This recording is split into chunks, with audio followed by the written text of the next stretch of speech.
What is up, everybody? Adrian M. Gibson here. I'm very excited to share with all of you a sample from the audiobook of my debut novel, Mushroom Blues, The Hoffman Report, Book 1.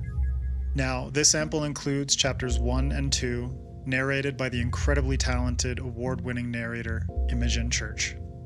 The audiobook will be available soon, exclusively on Audible, so stay tuned for that and enjoy this sample of Mushroom Blues.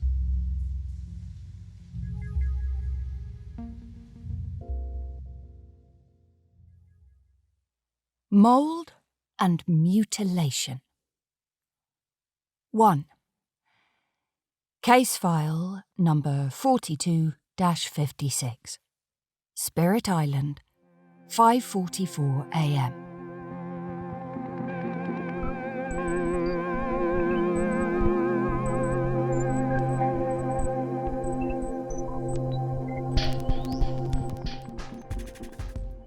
No good day ever started with death before coffee. I stood on the shoreline of Spirit Island, gazing upon a lumpy trash bag. It was nestled in an icy bed of seaweed next to a rotting myco-paper lantern. A handful of bioluminescent motes floated above the water. Waves lapped against the bag where a large rip revealed a pale patch of hairless skin. Pungent saltiness rose up from algae and cold ocean spray, overpowering whatever I was about to find in there. I took out a face mask and put it on, NKPD protocol, and no way I would let anything contaminate me. My feet crunched on grey sand as I adjusted my weight, heart beating faster. The bag was too small, especially for a body. But I knew what must be inside. Why else would dispatch have sent me a 187 code on my pager? Before touching the crime scene, I took out my voice recorder. Detective Henrietta Hoffman, 19th of 12th month, Spirit Island. Black bag, suspected murder. I sighed and put the recorder away, staring down into a brackish pool amidst the seaweed. There were puffy bags under my dull green eyes.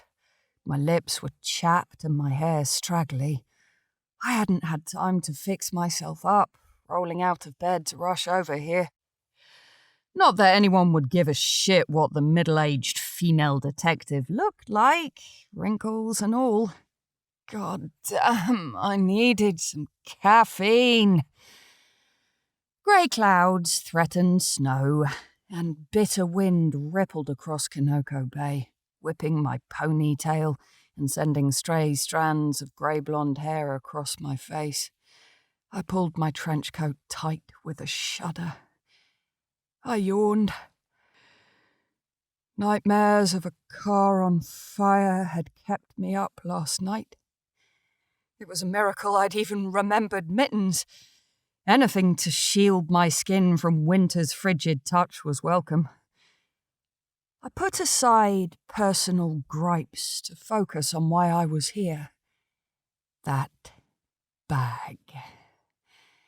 Sticky sweat accumulated inside my mittens. It wasn't like the bag would come alive, finger-like fungi wriggling everywhere. This wasn't the first dead body I'd seen either, not even close. But God, I fucking hated mushrooms and mold and the whole bloody mycological lot. Not a day would go by in Nyokonoko where I wouldn't curse Frederick for exiling me here. That prick. I had to get my shit together. Focus. Forget about my bastard ex-husband. He could rot in a pile of fucking fungi for all I cared. Reaching inside my jacket, I traded the warmth of my mittens for a pair of examination gloves. A shock of cold greeted my hands as I bent down. Both of my knees cracked with the weight of age. Down at bag level, I could already smell something foul. Hints of brine and decomposition invaded my nose. The scent memory of that foul combination lingered on my tongue. Snapping on the gloves, I examined the bag. Seaweed draped across the black plastic as if trying to pull it back into the sea.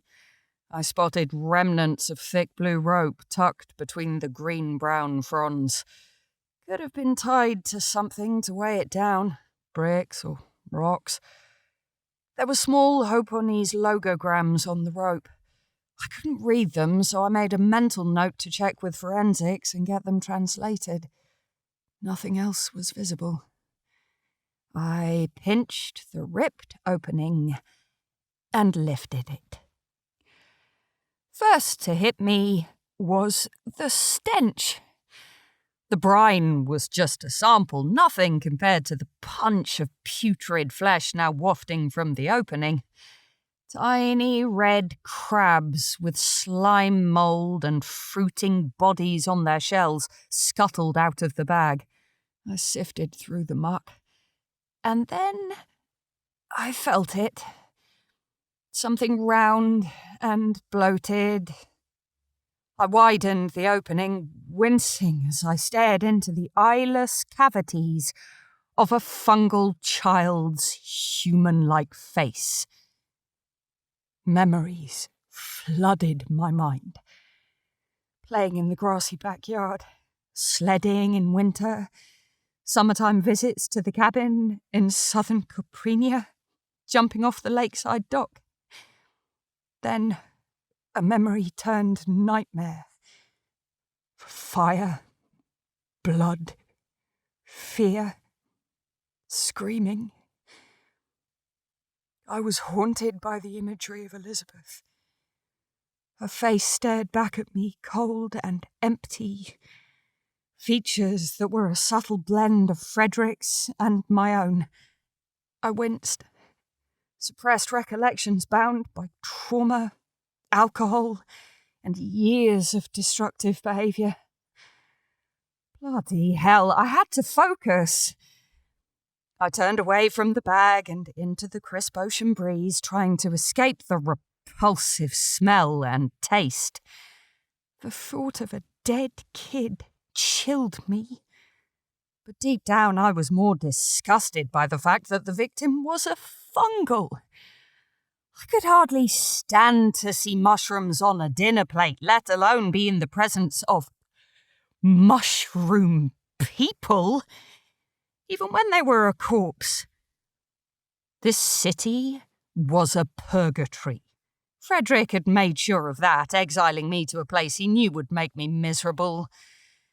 But I held a glimmer of hope that it could also be a chance to start anew. After years of drowning in a pool of booze and prescription antidepressants, anything was an improvement. But war and suffering lingered in this hellhole, and fungi were everywhere. Hopon, Neokanoko. These places had become wastelands wrought by the destroyer of worlds. My people. What the government had sold to Coprinians as the rebuilding of a liberated society was, in reality, the world's most public, open-air prison. A scam. A sham. Just like my being here. Waves lapped rhythmically as the sun continued to rise. Seagulls squawked nearby. I returned to the small decapitated head inside the bag. Sand dripped along decomposing skin, and my eyes began to water at thoughts of the past. The cool sting as tears trickled and pulled at the edges of my mask before starting to freeze. I had to clear my head and prioritize what happened to this child. The neck appeared cleanly cut, but I leaned closer. A thin patch of skin had been removed near the jugular. Strange. Both eyes were removed, or eaten post-mortem by sea lice, crabs, or fish. The skin was pockmarked and peeled away from water exposure. What remained had a waxy quality and a pallid discoloration. The nose had deformed and the lips were half-eaten, decayed.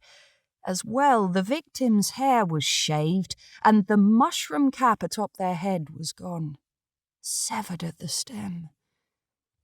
All that was left was the bruised and bloated base connected to the skull.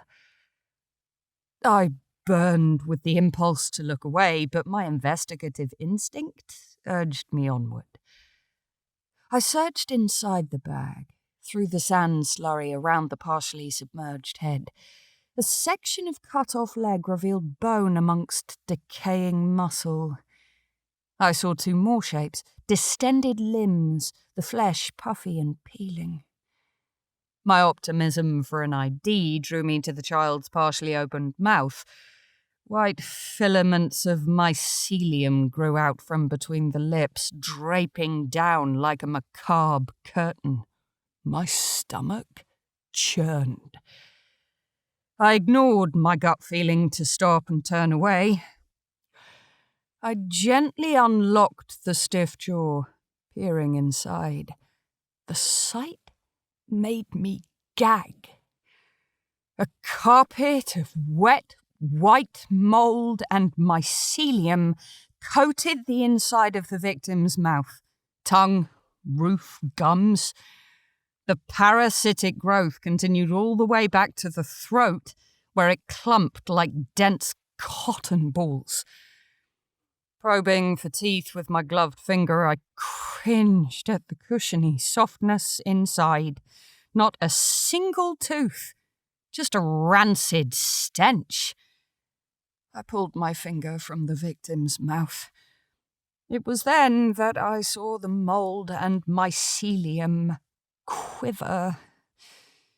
All of a sudden, the fungal threads began to shake. I fell backward, startled. Half of my arse was submerged in freezing water and algae. The moist mycelium slithered out of the victim's maw. Then the woolly mass clogging their throat exploded in a burst of spores. The minute particles ejected outward. They flew at me in a translucent mushroom cloud that I couldn't avoid. I scrambled back onto the damp sand on gloves and boots, feeling the spores enter into my eyes. I blinked furiously, desperate to rub them out. Part of me was considering rinsing them out with seawater even if it stung. At least that might sterilize the spores. Fucking hell, I cursed. How could I be so goddamned careless? My eyeballs were raw and watery. I massaged them with the sleeve of my jacket, praying I wouldn't get infected. 10 years of the spore war. 2 years since it ended in Caprinian victory and occupation, and still the only thing we had to fend off the fear of contagion were shitty masks and a dwindling supply of antifungal meds. Angrily, I tore off my examination gloves and mask and threw them onto the sand. I shoved a hand into my jacket pocket and took out a small plastic bottle. Removing the cap, I shakily shoved 2 pills into my mouth and swallowed them dry. Though I'd never heard of anyone actually getting infected, the anxiety of it kept me on edge, urging me to prevent a terrifying hypothetical. I stared at the head in the bag, mycophobia attempting to override my rational mind. My limbs trembled and my teeth ground together.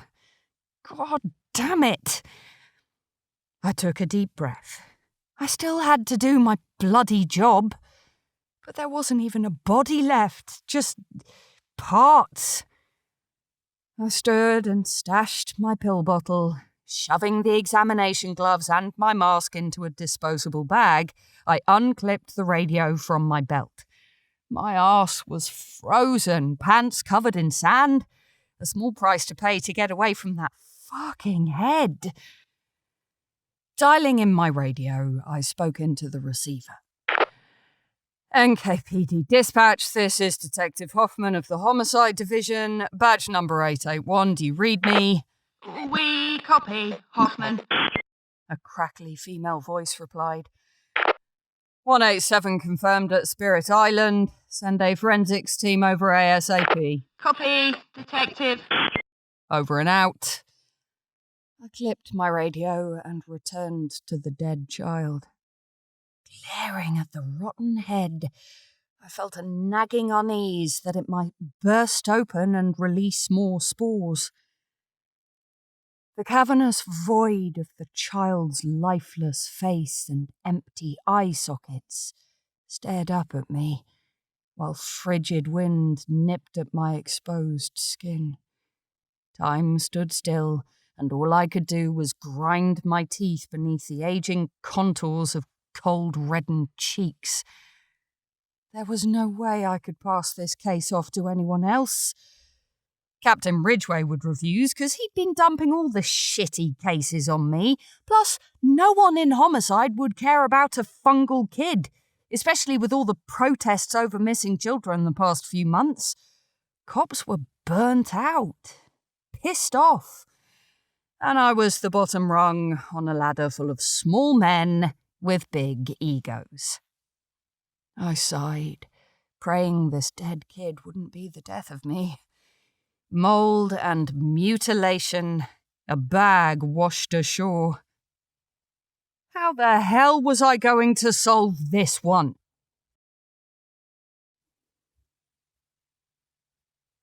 Rubble and Ruin. 2. Case file number 42-56. Spirit Island, 5:56 a.m.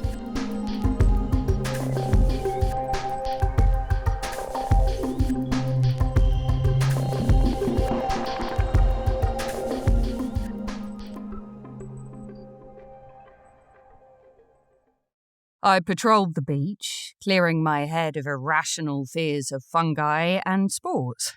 Pulling out my voice recorder, I noted the clues I'd picked up on. Dismembered limbs and head, cap cut off, bruising around edges, heavy-duty bag, black, rope, blue and red, logograms in Hoponese, micropaper lantern, rotten. But questions tugged at me. Who would chop up a fungal child? Where did this body come from? My mind raced with possibilities as I paced. The rope, the decay, and the location made me think of boats. Fishermen? Could they have dumped the body overboard? I twisted my boots in the dark sand, tapping my pen on my chin. Then again, the tides and waves in Kanoko Bay could have brought it in from any number of places. Boat horns blared out on the bay. The black beach was riddled with kelp, mushroom colonies growing on their slimy surfaces. Not far off, I heard shouts and chants, the kind of reverberation that accumulated in a crowd. I could make out the high and low pitches of Hoponese, but at this distance it was too muffled for me to pinpoint what was being said. I paused and followed the curve of urban sprawl as it hugged the vast bay west of Spirit Island and northward towards Central and the docks. There, the Neo-Kanoko skyline was cut through by the mouth of the Kanoko River. I'd thought Morellum was huge, especially as Coprinia's capital city, but Neo-Kanoko was monstrous. How did this backward species manage such a feat of engineering? Spirit Island was a rare case in that no one lived here. Who would? It was just rocks, sand and trees. This place was a reminder of what Neo-Kanoko must have been like before modernization. Still, modernity made for a striking silhouette of rubble and ruin against the glow of the rising sun. A sprawl of fungi-speckled towers thrust into the sky. Some had been turned to dilapidated stumps by the war, untouched even 2 years on. But nothing made an impression like that of the mother mushroom. The mile-high fungus was the tallest in the entire Hoponese archipelago. Overshadowing and dominating the metropolis, it loomed like a watchful matriarch. I wondered how old that bloody thing must be. I'd seen it from the NKPD Central Precinct, but not up close. I never wanted to. Maybe it was the warts peppering its bright red cap, or the ridges of its gills. Could have been the way its veil billowed on a windy day, enveloping the gargantuan stem like an undulating dress. It prickled my skin to see any kind of fungi up close, let alone one large enough to block out the sky. I still couldn't wrap my head around them, these fungals and their city. Spores erupting in my face wouldn't help me develop a feeling of comfort in their presence either. My train of thought was cut off by choked cries. Nearby, a slim fungal patrol cop interviewed an elderly fungal, the one who'd found the bag. The old gilly sat on the sand, rocking and sobbing with his hands covering his face. The cop was crouched beside him. He had a shaggy grey and black mushroom cap atop a short frame, with scruff on his face and teeth slightly yellowed from cigarettes. The bold yellow letters of the NKPD practically jumped off the blue police-issue jacket he wore. I was patrolling nearby in hetero-industrial city and sensed something wrong, the patrol cop had told me when I'd arrived. Sensed? I had no idea what he'd meant by that. What was he sensing? How had that led him here? I hadn't even given him the chance to introduce himself. It would have meant me being close to him and his horrible mushroom cap head for far longer than I was okay with. He seemed diligent and attentive, sure, but also naive. The type that was young enough to try and prove himself before the system broke him. I'd decided to let him handle the interview.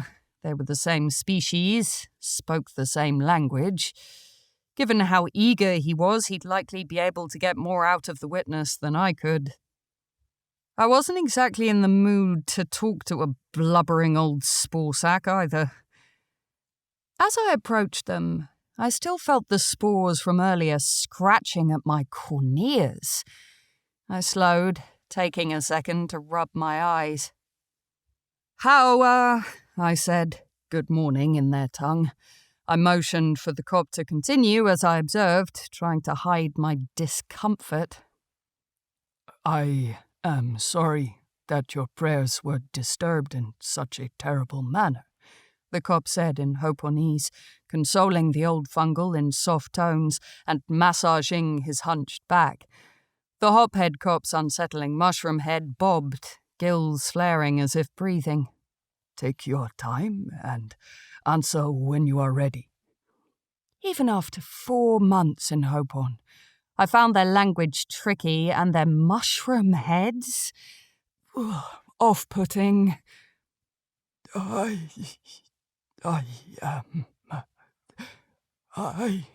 The elder trailed off. Please, relax, Shushu-shan. The cop urged him, using the word for uncle and the honorific for senior. Now that I was close, I studied the old fungal.